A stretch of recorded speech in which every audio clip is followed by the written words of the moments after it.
গ্রাম বাংলার ঐতিহ্যবাহী কুমড়া বড়ি দিয়ে সজনে ডাঁটার এই তরকারি অনেকেরই খুবই পছন্দের। আজকে আমি রুই মাছ দিয়ে তৈরি করে দেখাবো। চলুন আর দেরি না করে ঝটপট রেসিপিটা দেখে নেই।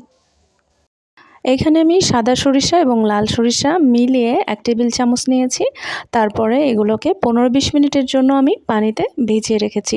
এতে করে সরিষার তিতা ভাবটা কেটে যাবে আর একটা স্মুথ পেস্ট তৈরি করতে পারবেন। এবার এটাকে আমি ছেঁকে পরিষ্কার করে ধুয়ে নেব। সরিষাটাকে অবশ্যই আগে থেকে 15-20 মিনিটের জন্য ভিজিয়ে রাখবেন, তারপর পরিষ্কার করে ধুয়ে নেবেন। এখানে আমি 10টি কাঁচামরিচ নিয়ে নিচ্ছি। আপনারা ঝালটা আপনাদের টেস্ট অনুযায়ী ব্যবহার করবেন।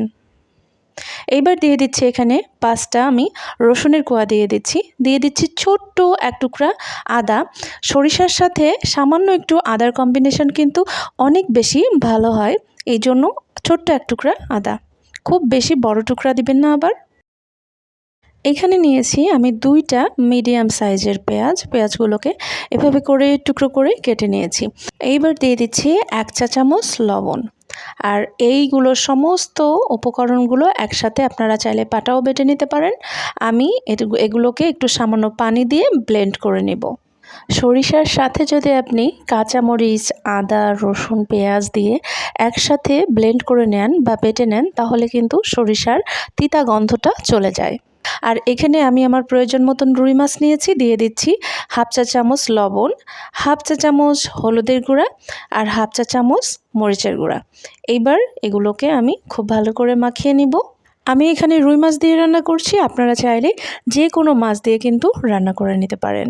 ফ্রাই প্যানের মধ্যে পরিমাণ মতন তেল দিয়ে দিচ্ছি আর তেলটাকে একদম ধোয়া ওঠা গরম করে নিতে হবে। এরপরে আমি মাছগুলো ভেজে নেব এপিট ওপিট করে।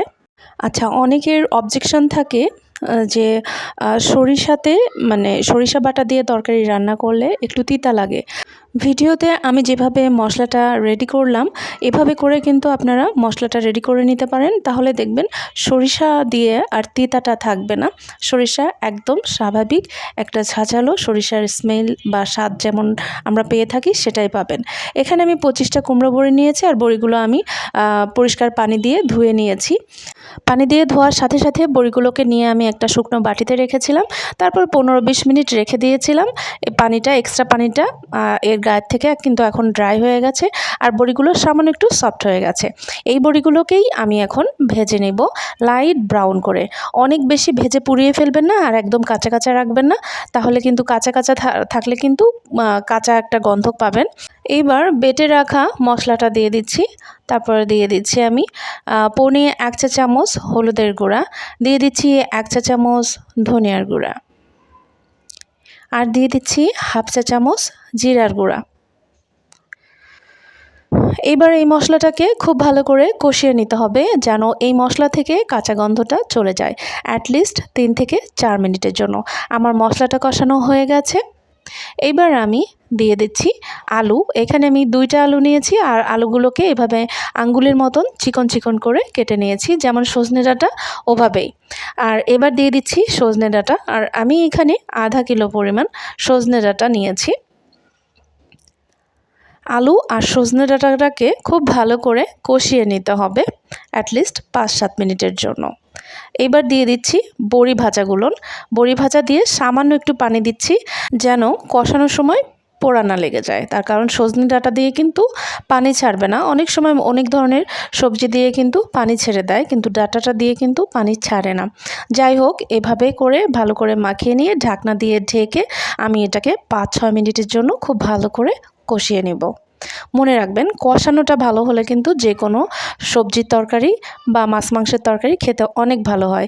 এই যে আমার কষানো হয়ে গেছে 5-7 মিনিটের জন্য। এবার আমি এর মধ্যে পানি দিয়ে দিব, ঝোলের পানি।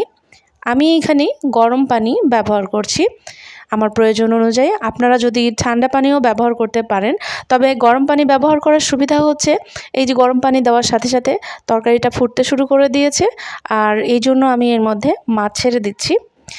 আর আপনারা যদি ঠান্ডা পানি ব্যবহার করেন, সেক্ষেত্রে যখন দেখবেন ঝোলের পানিটা ফুটে গেছে, ফোটার পরে গিয়ে মাছটা ছাড়বেন। ঠান্ডা অবস্থায় ঠান্ডা পানি দিয়ে করলে ঠান্ডা অবস্থায় কিন্তু মাছটা ছাড়বেন না। এইবার আমি এর মধ্যে দিয়ে দিচ্ছি একটি টমেটো। অনেক বেশি টমেটো দিলে কিন্তু টক হয়ে যেতে পারে। আমি একটা বড় সাইজের টমেটো এখানে ব্যবহার করছি। টমেটোটা অবশ্য আপনারা কষানোর সময়ও দিয়ে দিতে পারেন। এইবার ঢাকনা দিয়ে ঢেকে আমি ডাঁটাটা রান্না করে নিব। আর এর মাঝে অবশ্যই একবার লবণ চেক করে নেবেন, লবণটা কম হলে লবণটা দিয়ে নেবেন। এই যে দেখুন আমার সজনে ডাঁটার তরকারিটা কিন্তু একদম রেডি, রান্না শেষ। আমার লবণটা একটু কম লেগেছিল, আমি মাঝখানে লবণটা অ্যাড করে নিয়েছিলাম অফ ক্যামেরায়। যাই হোক, এবার চুলাটা আমি বন্ধ করে দিচ্ছি আর গরম গরম এটা আপনাদেরকে সার্ভ করে দেখাচ্ছি।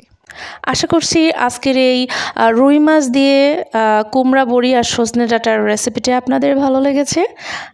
এতক্ষণ আমার সাথে যারা ছিলেন প্লিজ একটি লাইক দিয়ে দিন, আর রেসিপিটি ভালো লাগলে ফ্রেন্ডস অ্যান্ড ফ্যামিলির সাথে শেয়ার করতে ভুলবেন না কিন্তু।